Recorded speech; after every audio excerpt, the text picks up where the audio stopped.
Hey everyone, Nick O'Malley here with Andrew Callahan here at a chilly Gillette Stadium. You can actually see in the background that wall up there. The Patriots are doing an in-stadium practice today. We can't see them. Andrew, you got to see a short part of the practice today. The part you usually get to see. What can you tell us about what's going on in Gillette today? Well, everybody was on the field for the Patriots, which is honestly the best possible news they could have at this stage of the season, where everyone's a little bit nicked up, bumped, bruised here and there. Devin McCourty was on the field for the second straight day, and overall, things couldn't be going really better for the Patriots in that regard, which is obviously the biggest piece of football in January. Yeah, and so a few things heading into Sunday's game that we really want to look into. First off is the Chargers' defense, which has been a big topic heading into this week, just like the pass rush, their great secondary, the defensive back, safeties. How do you think the Patriots are going to try and attack that? Yeah, it's a really interesting question because Josh McDaniels on Tuesday, after confirming he's going to be here moving forward, said this is the best defense we've seen all year. Now, that is a common refrain from the Patriots. In January, they get very complimentary of their opponents, who, of course, also in the playoffs are also good. But I think he's right. I think this is the best defense they've seen all year, including the Chicago Bears back in October, for all the reasons you just mentioned. Front to back, they're very physical, they're very fast, they're very talented. So for the Patriots, who've not been themselves and have been missing a key cog since Josh Gordon was suspended and left the team, have to find a new identity. Not that it was surrendered around Josh Gordon, but he was a big part of that. And what they've done is gone to the running game. And they mauled Buffalo. They ran very well against the Jets. And I think that's what they're going to have to do here against the Chargers. Part because that's what they've been doing, and they've been doing it well, but also downfield, I think they're going to have problems throwing to Rob Gronkowski. The Chargers' defense is the number one defense in the league against tight ends. Out wide, their corners are very good. Casey Hayward is a Pro Bowler. And Julian Edelman is probably going to be double-teamed by this defense, which is unusual in the fact that it plays 6 defensive backs, meaning you've got 3 safeties and 3 corners on the field at all times. So instead of Julian Edelman running into a linebacker over the middle, he's just going to see a safety, a guy who's much more adept at being able to handle and cover. How do you think the Patriots are going to attack that particular defense? Because the Chargers had the defensive back heavy group against the Ravens, which helped a lot in containing Lamar Jackson, who's very fast. Tom Brady's not very fast. So how do you think the Patriots are they going to try and run at it in a more conventional style than what the Ravens did? Yeah, I do. And you know what? The Ravens' run game was very good, but it was also constructed very differently than the Patriots, who can be versatile in the regard outside of having a quarterback who will run, but they'll do different styles of plays, different fakes, different motions. And I think when they go under center, it helps keep the mystery alive more pre-snap, where the Chargers had a very good beat in what the Ravens wanted to do. So they were able to play all these defensive backs, a lighter front where you say, of course, we're going to knock over this 215-pound guy with a 300-pound offensive lineman. Not so the case here, and especially when you throw in James Devlin. A lot of lead blocking here for them.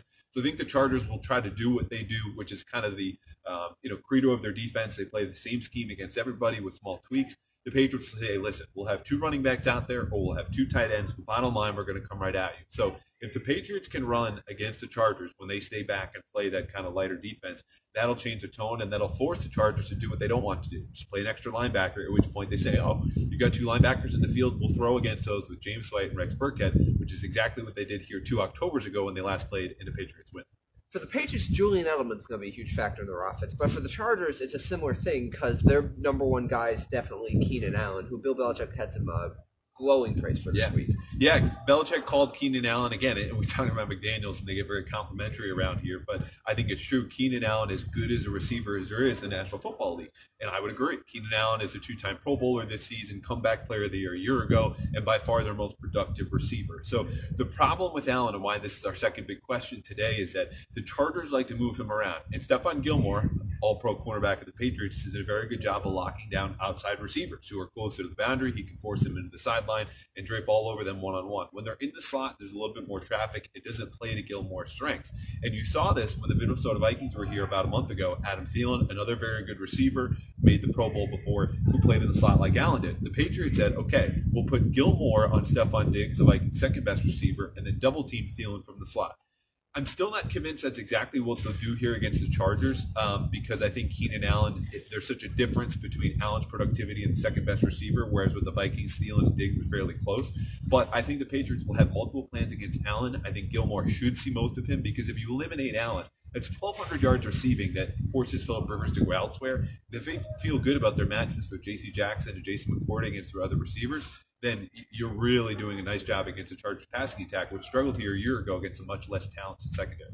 Yeah, and something you mentioned earlier about the way the Patriots are going to attack the Chargers, which is likely going to be run heavy. if the Patriots aren't relying on Gronk and have Edelman doubled up all day, who do you think is going to be the guy who could step up and have a big game instead of them? Yeah, it's a really good question, and I think the theme this week, if you've been really kind of into the games of the game, has been James White, who we talked about beforehand. I mean, he and Rex Burkhead combined for a dozen catches against the Chargers, and when you look at other defenses that play a similar system and style, Bill Belichick called it the Seattle system. Shane Vereen in the Super Bowl against Seattle had double-digit catches for more than 100 yards. James White, we all saw what he did against the Falcons, play a very similar system. So that's a default answer. But I can't imagine the Chargers, whose defensive coordinator Gus Bradley used to coach in Seattle and then in Jacksonville, who also run the same system, goes, okay, we know if they've done in the past, we're not going to make a change because it's a smart staff, which we just saw shut down Baltimore. So I think it's not going to be James White. My money would go with Cordell Patterson. Now, he's one of 4 Patriots in the injury report right now. He was limited yesterday, but I think he'll be a full go, and you'll see him in the same way you saw him against Buffalo. A lot of those jet sweeps, he missed a Jets game, but it helps to create different angles and leverage in the run game, so he'll be running it. I think he'll be able to catch it, and once you get him in the open field, he's as dangerous as anyone in the league. All right, so Patriots Chargers. I had my prediction post go up today for this weekend. I had the Patriots winning 23-20. I don't know if you're ready to do predictions yet. No, we're going to hold that out till tomorrow.